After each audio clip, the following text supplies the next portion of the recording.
Hello, you're listening to Rising Together, a podcast dedicated to documenting stories of resilient humans rising from the ashes. I'm your host, Megan. Thanks for joining me here.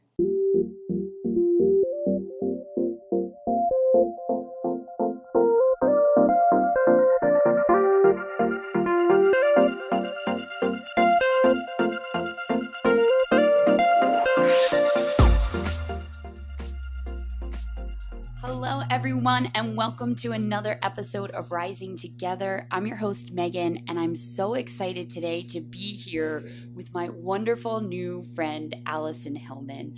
Alison is a photographer out of St. Louis, and she's joining me here today to share a story that a lot of women in the world have and keep really close to their hearts, and it's difficult to find some verbiage around. So she's here today to share this story with us, her moment of rising from the ashes, and I'm just grateful to have her here. So welcome, Alison. Hey girl. Hey girl, hey. So glad to be here. I'm so glad to have you. Why don't we just start off by you telling us a little bit about who you are, where you're from, and we'll dive right in. So my name is Alison. I am, as you said, a photographer here in St. Louis. BTP by Alison. Shameless plug. Whoop, whoop. Holla. So I am an entrepreneur here in St. Louis. I will have been here 5 years in October. We moved to St. Louis on purpose, much like you, my friend. Everyone thinks crazy bad things about my city because what USA Today wants to tell about us, but this is the greatest city on earth. So I'm married to my best friend, Jason, who we're a lot different, but we're besties. I've got the cutest dog in the world, Riley, my little pit bull rescue.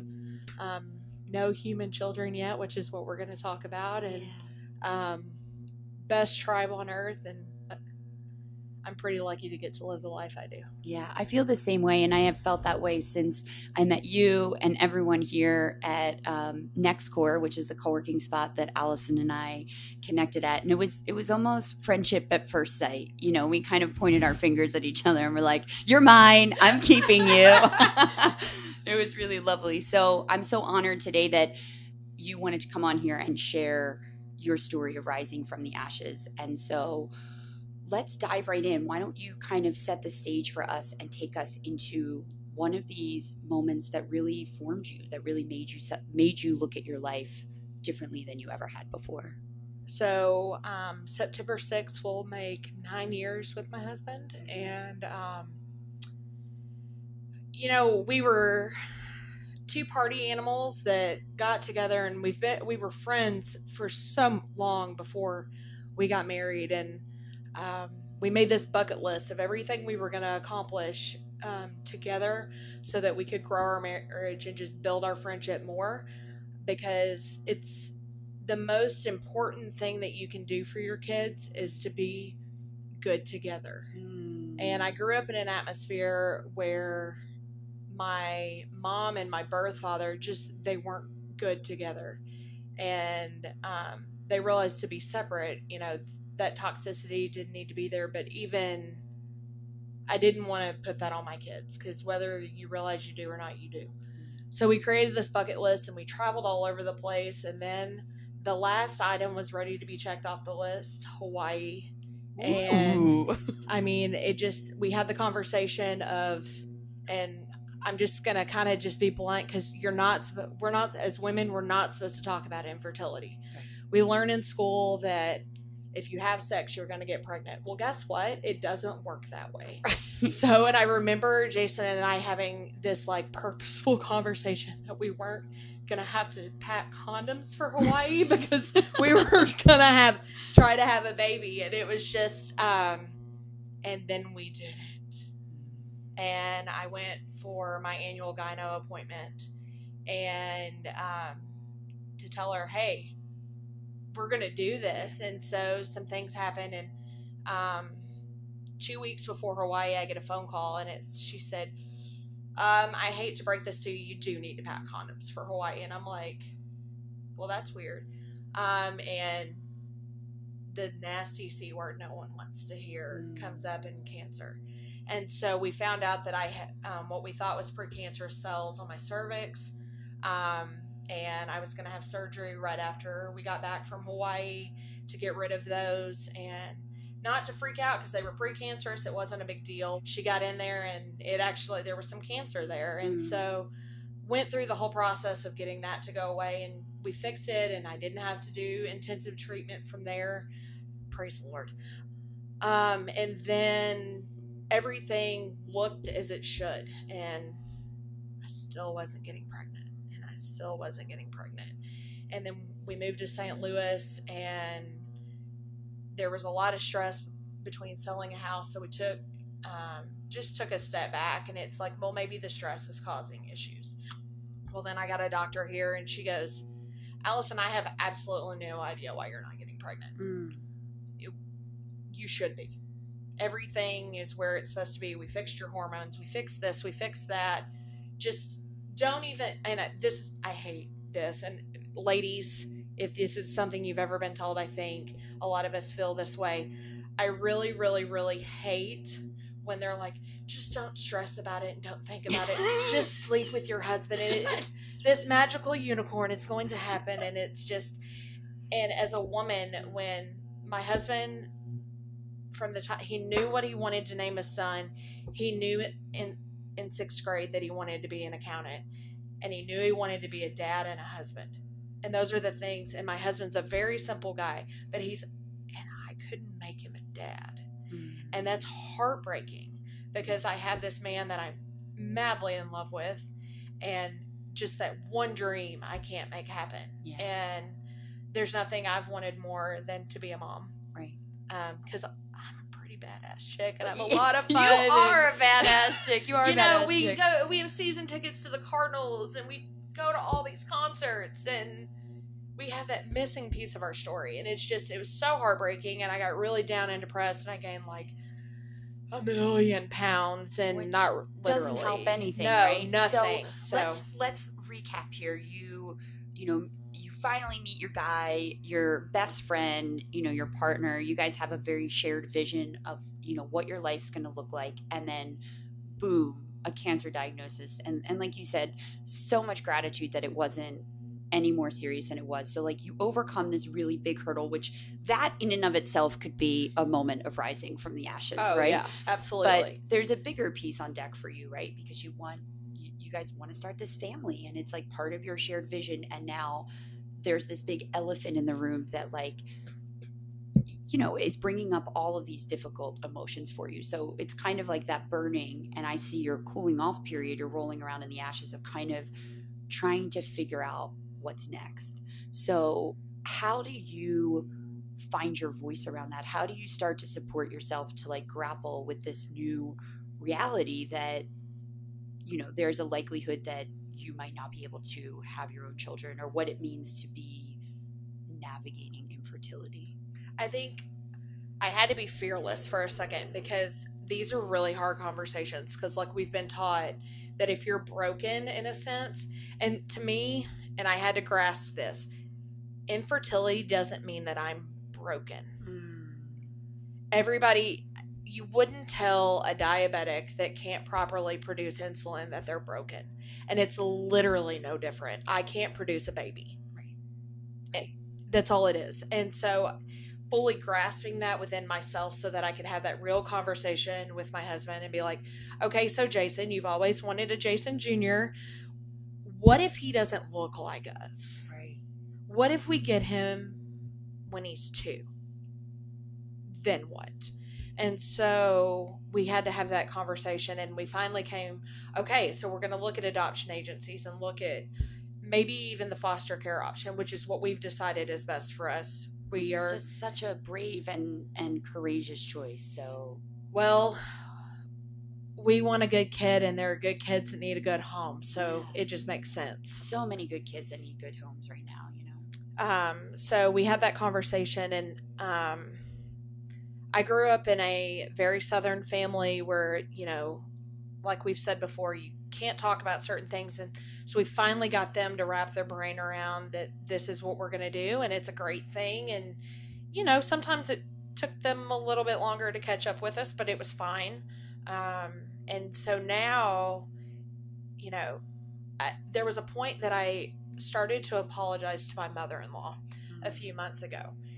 And she just laughed and she said, "Why are you apologizing to me? If we get a 3-year-old in the beginning, they're easier to spoil and cuddle."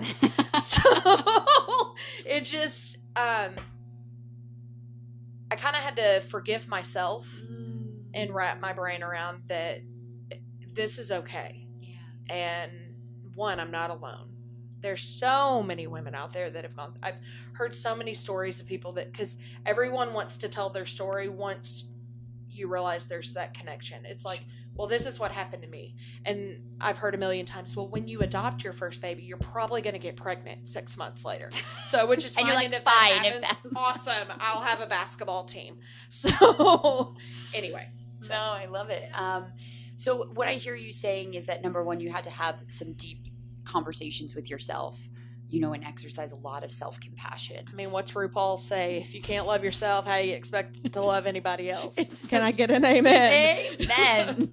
It's so true. It's so true. And, the piece that I love that you touched on was finding your voice around this, like not only in your relationship with your husband, but with your family members. Absolutely. And there's so much power in owning that story. Right. And like you said, there's like these floodgates of connection when you start talking about these, somewhat taboo subjects. And they're only taboo because we make them taboo. Absolutely. Right? Because there's no space for us to honor exactly what we're doing here, these moments of like true transformation. Because, even though this is difficult and it changes your awareness of who you are in the world and how you expected things were going to go down, it doesn't make you anything other than what you are, which is enough and perfect and, here for a divine intention. And so, now that you find that support and you're kind of looking back outside of some of the lessons you shared with us already, what were your biggest takeaways about, grappling with infertility or like having that be a label? How did you kind of transcend that? How did you help yourself rally to overcome that? So my faith is very, very strong. And I think the big thing for me was knowing my faith story of what Christ has done for me and everything, and loved me enough to come and die for me. And even for just me, he would have still done it. And like, that is, adoption is such, to me, so correlated with that. And then also, on one side of my family, kind of a shaky past that I'm not even going to get into. But I learned at an early age that friends are the family you choose for yourself. And you've been around my tribe, that I have the greatest group of people. And like the fact that my best friend Christian always refers to, well, when little Deuce gets here and he's out with Uncle Christian, like, knowing that they're ready. My tribe's ready. And it's going to change our tribe for us to have kids. But, like, they're ready. Yeah. And it won't matter that they don't look anything like me or anything like that. So, that was the biggest lesson for me, is I've already learned that I already have adopted family. And, they love me no matter what. I know, it's so true. And I mean, Alison and I have only known each other here in St. Louis for about a month since I've been here, and she invited me over to her house for a barbecue, and I fell into the arms of like one of the most amazing groups of humans that I've ever met. So much so that, like, and this is just serendipitous, so when I was coming in here today to record with you, Denise, your friend Denise, texted me and was like, we got to plan a ladies' night, and I think Alison, I love that girl. I do too. Shout out to Denise. It is such a reflection of you, right? Like, we are who we surround ourselves Absolutely. with. And I think that you hit on a really big thing here, that friends are the family you choose. And I know that deeply. Like, a lot of people on this podcast have heard my best friend Sharon come on. She's like a sister to me. You are now like a sister to me. And I'm so lucky to be in, the community of such powerful, like-minded women like you that are courageous and brave. Outrageous women. And full of magic and full of hope. And I see that in you. And it's such an honor to be your friend and to share this story with people today. I swore I was not going to cry on this podcast. You're going to make me cry.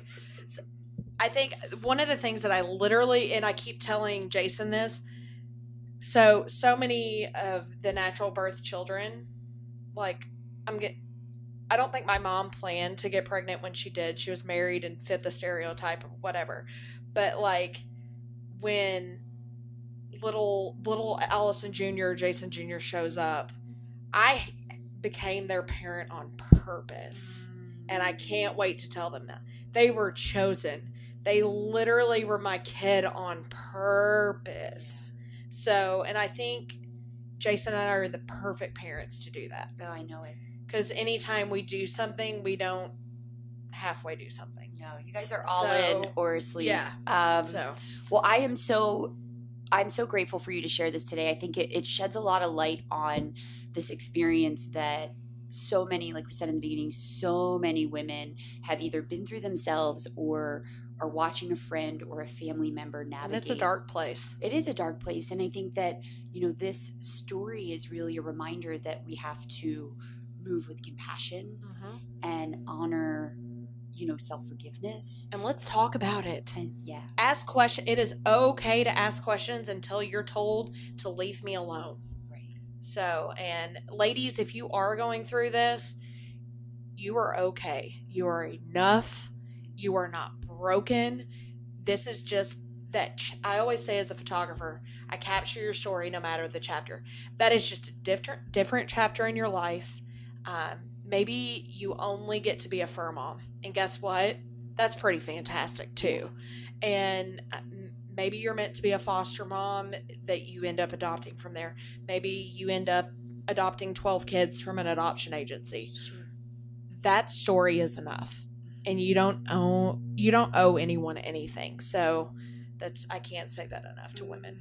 There's so many good quotes. I'm like trying to decide which part of what you're saying we're going to quote. And I'm like, oh my God, she's just dropping truth bombs like one after another. So Alison, thank you so much for being with me here today. Thank you for having me. You're so welcome. So honored to share your story. If you want to learn more about my friend Alison, please do. She's a photographer here in the St. Louis area. You can find her on the web at btpbyalison.com. That's Alison with one L. So make sure you guys get that straight. And once again, thank you so much, Alison, for joining me here today. Thanks, Megan.